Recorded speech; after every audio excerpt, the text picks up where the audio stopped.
En 2024, nous avons fait une enquête dans la commune d'Abomey-Calavi.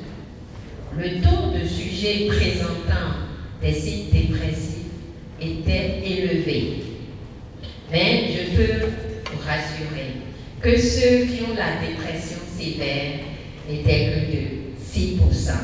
Dans le cadre de la mise en œuvre de ce plan d'action stratégique 2025-2029, la Jeune Chambre internationale Cotonou-La Doyenne a procédé ce samedi 28 juin 2025 dans la salle de conférence de la mairie de Cotonou au lancement de son projet intitulé Santé mentale pour tous.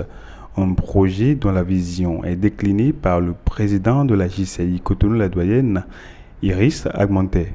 De plus en plus, vous allez remarquer autour de vous, dans nos environnements respectifs, des gens qui ont l'air d'aller bien, mais qui au fond ne se sentent pas bien, ne se sentent pas épanouis, ne sont pas heureux et ne savent pas pourquoi ça ne va pas.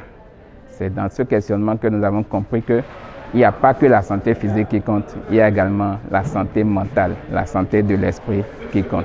C'est pour ça que nous avons réfléchi.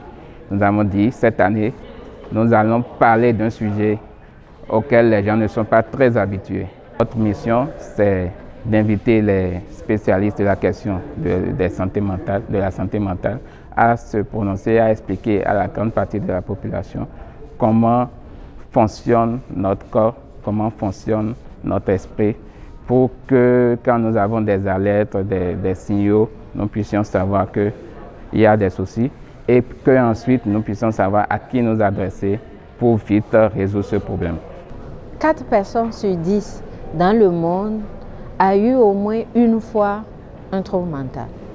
Et les jeunes, ils ont le risque de consommation de substances psychoactives. Ils ont aussi le risque des conduites additives comme les jeux, comme le sexe, comme les paris. Ils ont aussi le risque de développer des troubles graves, comme les psychoses. 50% des troubles mentaux débutent avant l'âge de 14 ans. Donc, c'est sérieux. On doit prévenir les troubles mentaux. Et pour prévenir, c'est sensibiliser et dépister précocement. La jeunesse doit apprendre à s'adapter. Ce n'est pas forcément ce qu'on veut qu'on a dans la vie.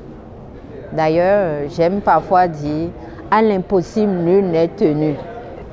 Donc on doit revoir nos objectifs et fixer des objectifs atteignables, c'est important.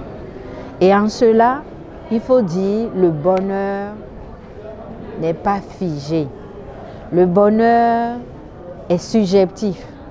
Et dans la vie, on doit s'adapter à ce qu'on a, et apprendre à aller au-delà des difficultés.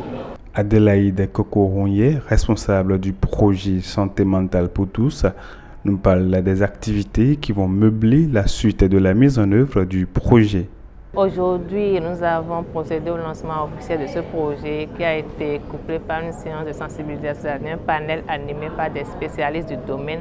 Et le 12 prochain, c'est-à-dire le 12 juillet prochain, nous aurons une autre séance de sensibilisation sur le campus qui sera adressée aux étudiants, aux adolescents et également aux femmes et hommes au foyer.